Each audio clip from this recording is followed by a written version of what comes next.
Kicking off the list at number 10, skincare routines.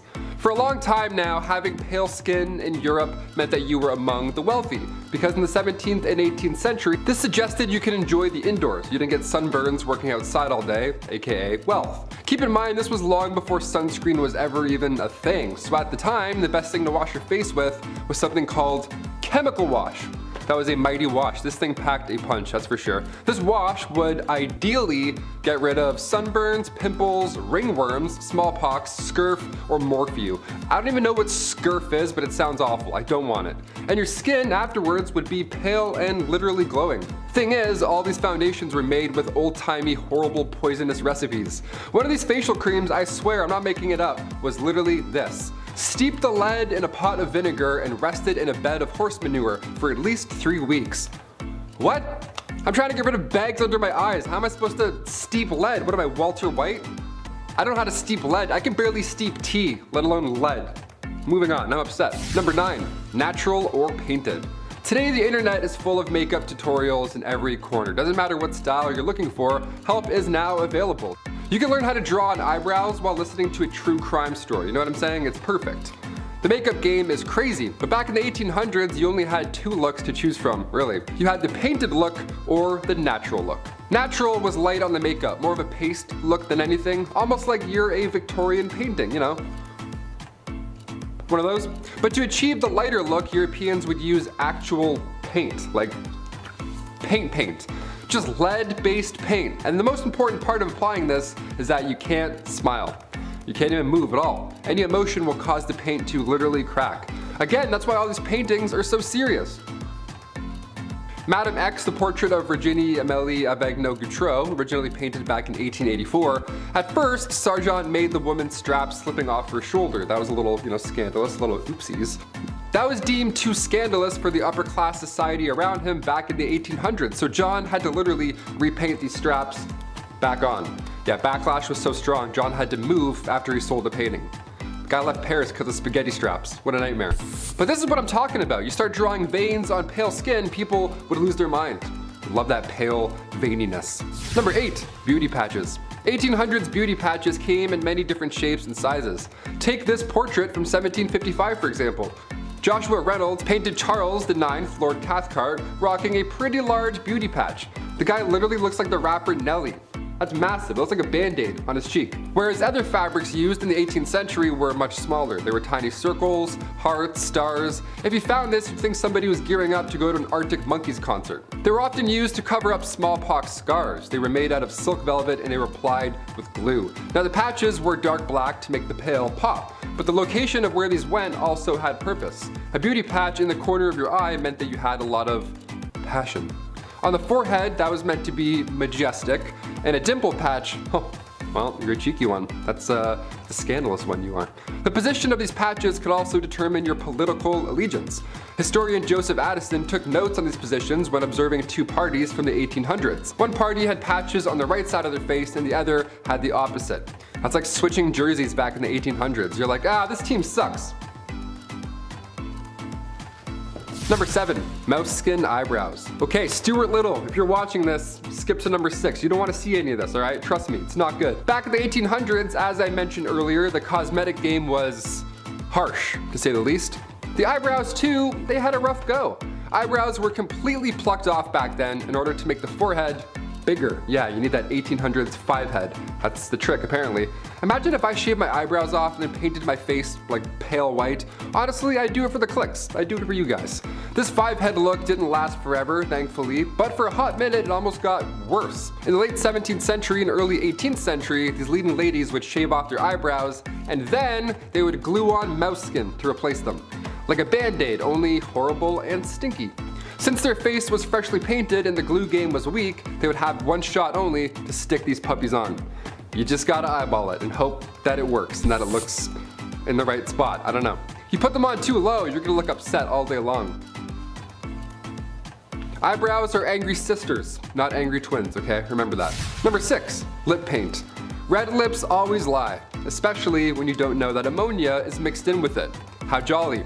Back in the Victorian era, the pale look, red lips, beauty marks, you were trying to look like a literal queen. That was the whole point. So women in the 1800s would either make their own compound themselves, which didn't work obviously, or if they had some money, they would buy some. The main ingredient in these days were not ideal. Crushed up insects, which already could cause allergic reactions when applied to your lips, but the ammonia mixed in really put the nail in the coffin at that point.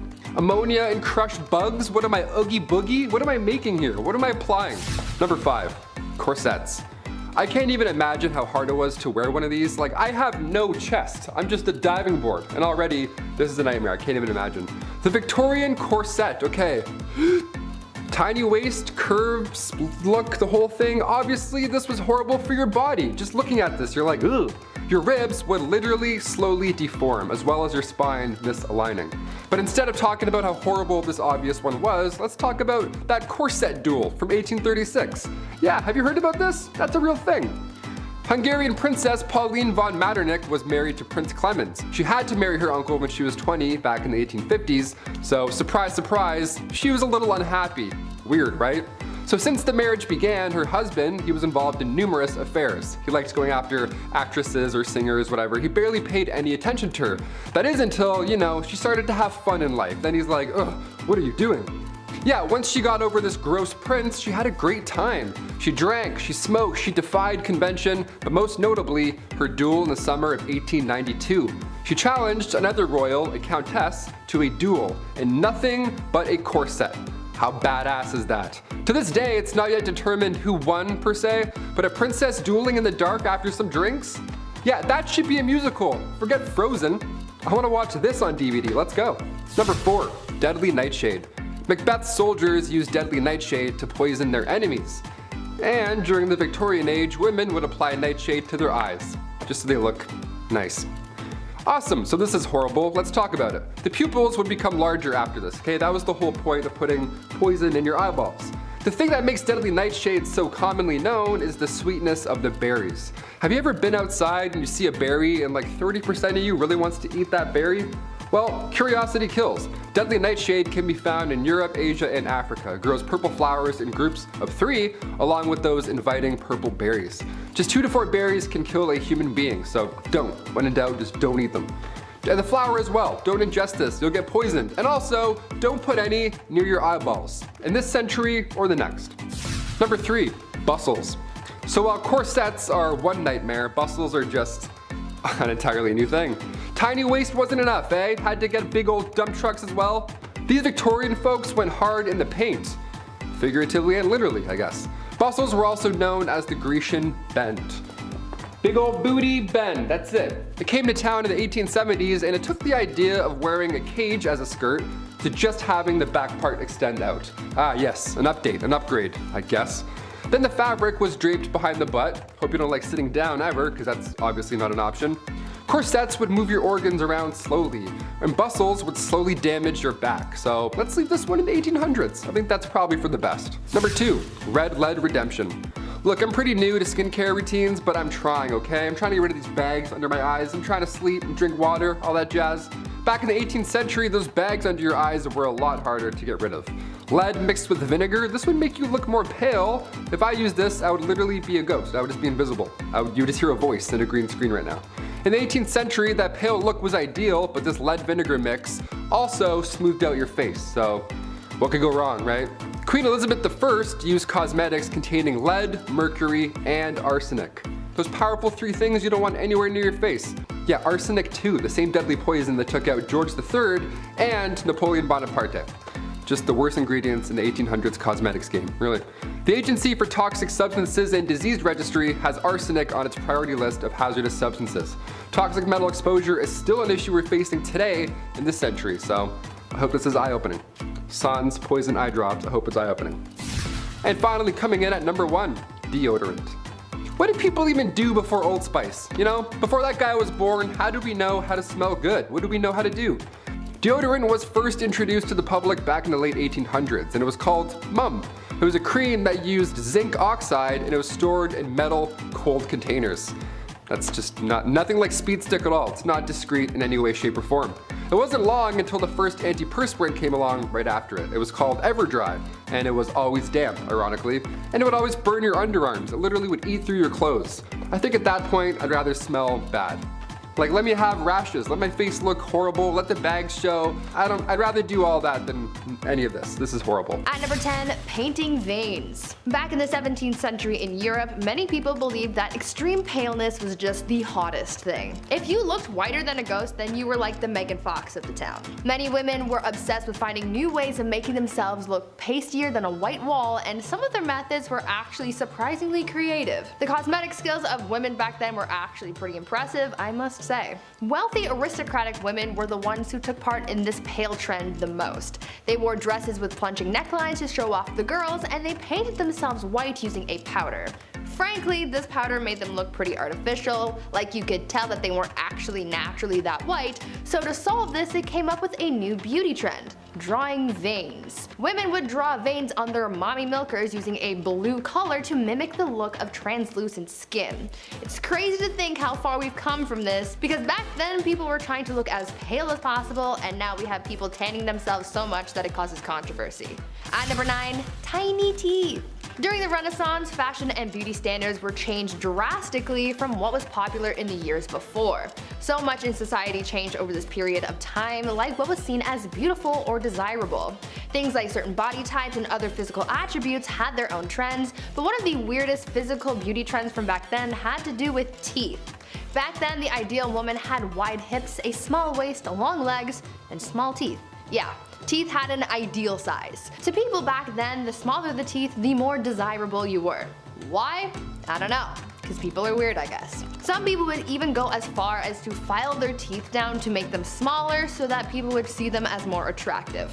Now, I can imagine that this would be a very painful process. Like, if you've ever chipped a tooth, then you know that uncomfortable, almost cold sensation of a broken tooth, so imagine that, but on all of your teeth. Yeah, you can count me out.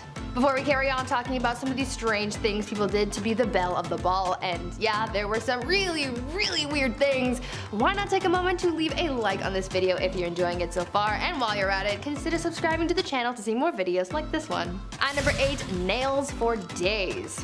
These days, people get their nails done all the time. I love seeing crazy nail art videos online because they're often so creative. Some of the most fascinating ones are the crazy long nails.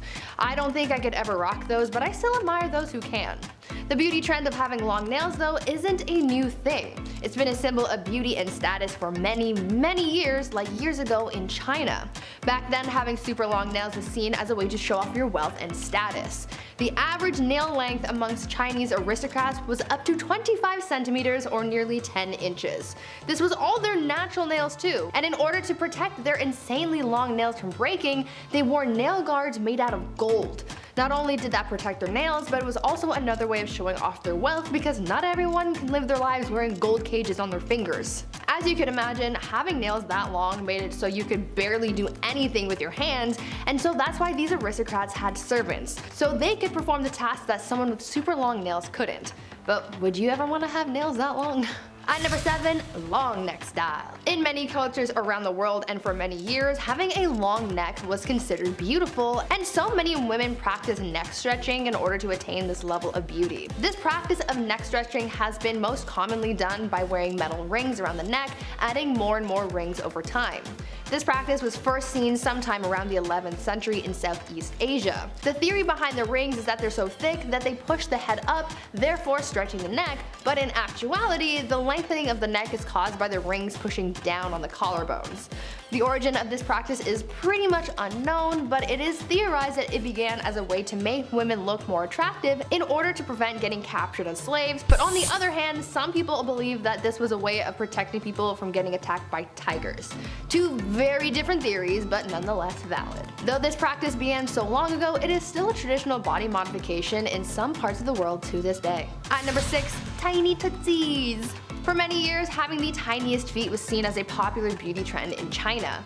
Foot binding was a big body modification practice in China that began in the 10th century AD. It is said that this whole trend started because a court dancer bound her feet, and the emperor at the time, Emperor Liu, really liked what he saw, and soon it was encouraged for other women to do the same. Soon this practice of foot binding became a huge trend, and it became associated with being able to find a husband. The practice of foot binding began when a girl was 5 or 6 years old. They would have their feet put in hot water, have their nails cut short, and have their skin rubbed with oil before having their 4 smallest toes broken, folded over, and tied down.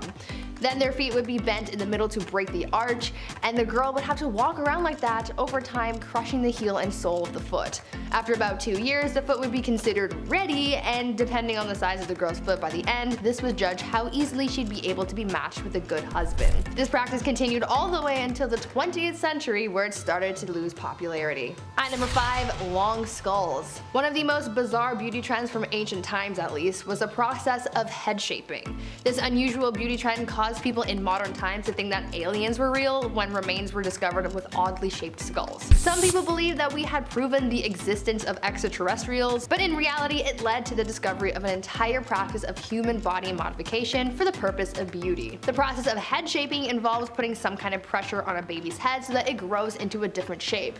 This was known to be done by using cloth or even boards to create the desired shape. This is one of the oldest beauty trends in history, as the earliest evidence of modified skulls come from Australia and date back between 14,000 and 9,000 years ago. The skulls that were found had flattened foreheads and very prominent brow ridges. This practice also occurred quite often in South America, where skulls with a variety of different shapes have also been found.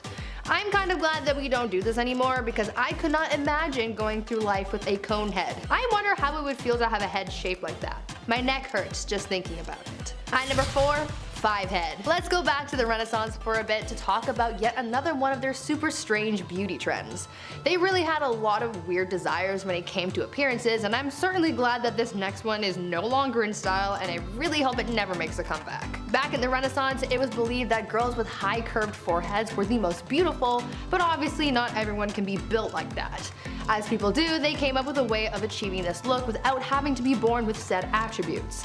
In order to have that big forehead that people so desired, women were known to have shaved or plucked the hairs from their natural hairline to make their foreheads look bigger and therefore more desirable. They really said, receding hairline, but make it fashion, I suppose. At number 3, feet painting. Now you would think that all of the super bizarre beauty trends of the past were from way back in the day, but you would be mistaken. We saw some strange practices in the 20th century as well, especially during war times. Back in World War II, a shortage of silk and nylon in America created a bizarre beauty trend. Because these materials were needed to make things like parachutes and uniforms for troops, tights were quickly disappearing from stores. Because this was such a huge staple in women's fashion, they got creative and created a beauty trend where women would draw pantyhose arrows in their legs, dye them with different colors, and try and mimic the look of mesh tights to create an illusion close to wearing stockings. I feel like if this happened in today's time, I don't think I would be that desperate to do that, and you couldn't catch me drawing or dyeing my legs for this. I think I'll just stick to wearing pants. At number 2, strange corsets. Corsets have been around for a long time. They've come in and out of style, and even right now, corsets seem to be making their way back into mainstream fashion, though maybe not as extreme as back in the day. In the 19th century, having an hourglass figure was seen as the ideal body type, and so in order for many women to achieve this look, they wore corsets to cinch their waists. However, the looks were pretty extreme. Some women tightened their corsets so tight that their waist could be wrapped with 2 hands. Like, imagine that. Although this was seen as super chic back in the day, it was also causing some health issues because it would squish together people's organs, and as you can imagine, that's not a good thing. Eventually, corsets evolved so that rather than cinch the waist so much, it would just accentuate the hips to still give an hourglass shape without causing too much bodily harm. And finally, at number 1, no piercings. How many of you guys out there have piercings? I have a few myself. I have my ears pierced, and obviously my nose is pierced. But there are so many other places that you can get pierced, even in the no region. Back in the Victorian era, piercings down under were pretty popular and were considered to be very fashionable amongst wealthy women. Some women would have their nippies pierced and even chained together, and some men would even get their peepees some jewelry too. For women, it was all about trends, but for men back then, many of them got their nether regions pierced supposedly to make wearing tight pants more comfortable. This piercing was called the Prince Albert, and it was given that name based on the legend that Prince Albert got his little prince pierced in order to hide the size of his junk underneath his clothes. Whether or not that's actually true is beyond me, but I would imagine that getting that piercing would be painful. Absolutely painful. Number 10. Golden hair. Hair is important. Imagine how different George Clooney would look if he was balding. Ooh. You gotta take care of your hair. There's nothing like treating your scalp to a nice scented and moisturizing shampoo. The Incas thought this too, and reached for the next best thing. Fermented pea. Oh yes, that's right. Basically, you take a pot, you put some wee in it, and let it sit for a week. Why not? Want to stay smelling fresh, of course. I'm not sure if this would make your hair silky smooth, as I'm not frankly in the market to try this. And this one, I can firmly say that if you try this one at home, stop it. Get some help. Don't do that. We belongs in the toilet, not on top of your head. Stop. Number 9. What a crock! As if urine in the hair wasn't enough, this beauty trend comes at you from the Romans and the Greeks. The Romans and the Greeks were the peak of ancient civilizations, built beautiful monuments, and were honestly just so smart, so smart. So smart that when they saw crocodile dung, they knew right away it had some beauty properties that they just couldn't pass up. They would bathe in crocodile dung. That's right, bathe in crocodile dung. Known for its restorative and anti-aging properties, I'm just not sure how this works really. Did they like heat it up or something, or did this like slip into a tub with a pile of like lukewarm unlawfulness? And how do they really know it had de-aging properties? I'm starting to think this knowledge might be related to the whole urine shampoo thing. This is also gonna be a hard pass for me. No thanks, I'm good. No poo in the hair. Number 8. Beauty is pain. Ladies, we all know sometimes beauty is pain. It can be a lot, or even too much sometimes. But how far are you willing to go for a little extra beauty? In ye olde times, pale skin was considered to be beautiful, but not always the easiest to obtain. Makeup is expensive and was made of lead and other lovely materials. With all that makeup being caked on, that had to feel lovely on your face. So what's the next best thing?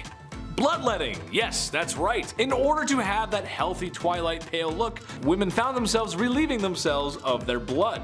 Bloodletting was used for other medical reasons at the time as well, but why not get two birds stoned at once? Stay healthy and achieve that beautiful complexion. I unfortunately pass out at the sight of someone else's blood, so the loss of my own just to be pale would not bode well for me. I will have to hard pass on this trend as well. Plus, look at these rosy cheeks. I don't want to lose that.